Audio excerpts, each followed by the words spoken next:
Hi folks, John Dunn here, RPG freelancer, publisher behind Melia. I'm up here at Immortals Inc. with Mikey today. What's up, John? How goes it? Oh, you know what? Weather's improved a little bit since the last time we talked, so my mood goes up with that. You? Yeah, I agree. Like when it's 40 degrees here, we can bear it because it's not negative 20. So Absolutely. It's a lot easier to deal with. Yeah, no question about it. But the thing we're going to talk about today is, like most things we talk about, something that's going to keep you inside. Okay. Right?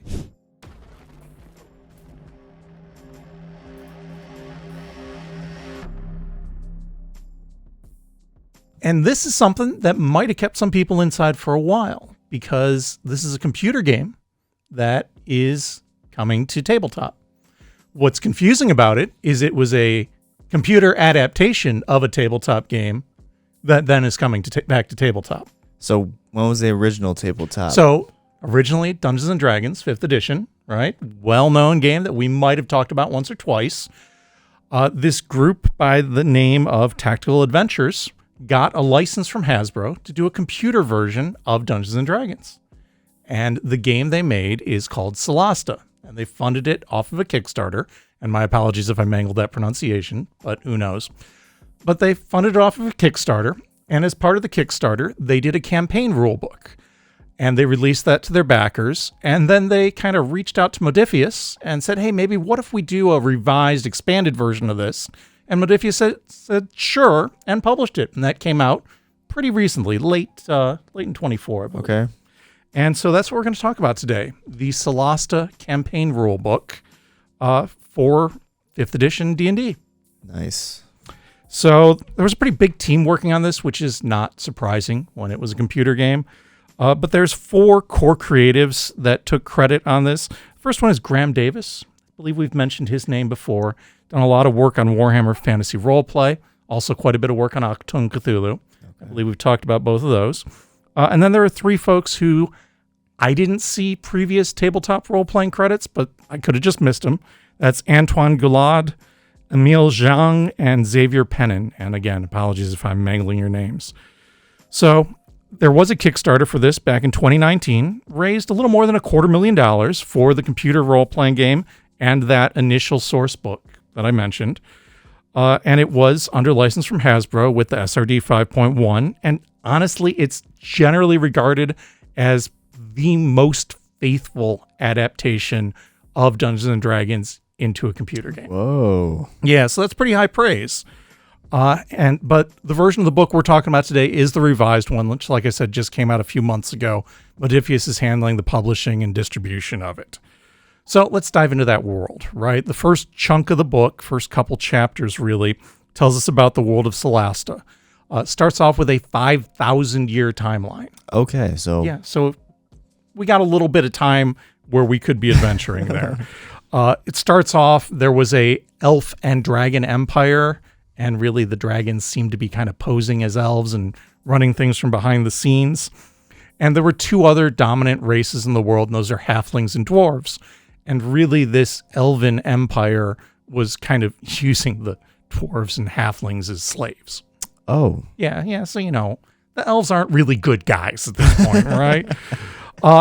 And kind of at the peak of this empire's dominance, right?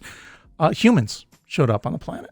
Oh, okay. And the reason humans showed up on this reality was their homeworld was getting destroyed by a dark god.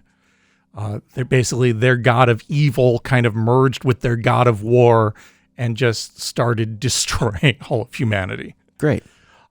Interestingly enough, on this world prior to that point, there was no divine magic. There was plenty of arcane magic, but no divine magic. They really didn't have any deities there. So humanity shows up through this rift in reality and just, hundreds of thousands of humans descend upon this new world. They bring their gods with them. And oh yeah, some of the evil gods and their cultists sneak through as well.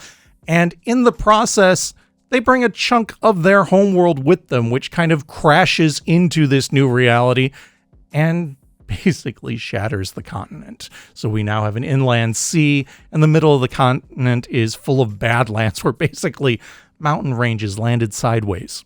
Oh, great. Yeah. The Badlands conveniently makes for a great place to have adventures, right? Because you could find pretty much anything there, including stuff that maybe got dragged along from other realities when that rift happened. Getting later into this world-setting chapter, we talk about the time that's passed since that basically reality-shattering in the most literal way event, and it's been about 1,000 years. That event's called the Cataclysm. And then we talk a little bit about the different themes for adventure that are well suited to Solasta, particularly themes of conflict between these different cultures. Even though they've been around together for a while, not everything has quite worked out perfectly. And then also the Badlands and the exploration of the runes and the lost magic. And because of that incident, basically arcane magic stopped working for a while, and it's just starting to come back into normal. The next chunk of the book is kind of world info. We get more details about the continent of Farandra and the city of Karakiflin and the Badlands.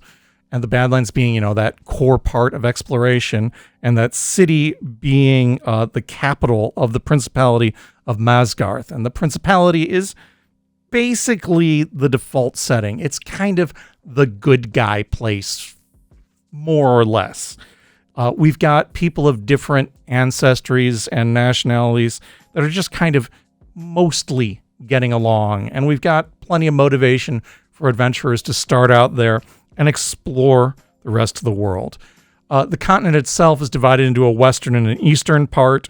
The Badlands and mountain ranges are right in the middle, dividing things up. And in the western lands, we've also got an inland sea that was created by this, cataclysm. And so then diving into it, we find out about 11 different nations, plus we've got plenty of lawless lands. Again, this all used to be one big honkin' empire, and it's just not anymore. We get a religious overview of the 6 different deities, a breakdown of their alignments, their domains, and their traditions, and then a detailed look at Karakiflin, its neighborhoods, and the factions. We also see more information about the Badlands and how that really is kind of a seed for chaos, for want of a better word. Just lots of opportunities for adventure, and that there is a pathway that now can be kind of used to sneak into the Badlands and kind of explore and maybe exploit what you might find in there. After that, we get into the peoples, classes, and backgrounds of Solasta. We've got humans, high, sylvan, and half-elves, hill and snow dwarves, marsh and island halflings, and then we've got half-orcs, and I'm not sure where they come from because they're not really touched on in the timeline anywhere at all. In fact, orcs aren't really mentioned in the book. Maybe they show up more in the video game, or maybe just the authors said, you know what, we need half-orcs, and hey, why not? We've had a rift, we've got realities crashing into each other, we need another culture, sure, fit it in. A lot of stuff going on anyways, so. Exactly, and I think similarly, you can use that rift as an excuse. If there's some other species that you want to add into your campaign setting, you could probably justify it to the GM pretty well at that point.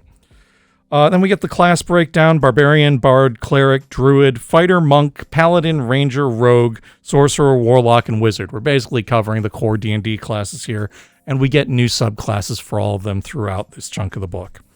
Backgrounds are academic, acolyte, aristocrat, lawkeeper, lowlife, philosopher, sellsword, and spy.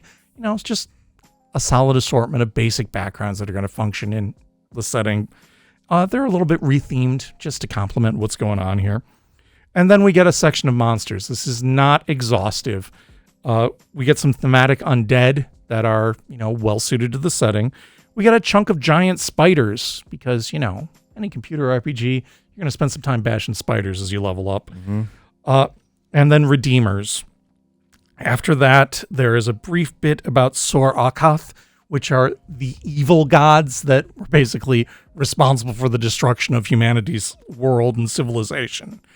And then we get the cultists that follow them. So basically the bad guys that are all responsible for the cataclysm and that, feel like they didn't stir up enough trouble then, so they want to keep stirring it up. The last 40 pages of this book are essentially an art book. It's a lot of art, both the design and the final implementation of stuff from the video game. It's real pretty. It's real thematic. It's going to bring out a lot of ideas that complement the game setting, but it's not just, raw rules and stats. Nonetheless, it's still pretty cool. All told, it's about 200 pages. It is a hardcover book. It is full color. It is $45 from Modiphius and Tactical Adventures. We got copies here on the shelf at Immortals Inc. or available at immortalsinc.com. Very well said, John. Make sure you guys go check it out. Links right below. We'll see you guys next time. Good gaming, folks.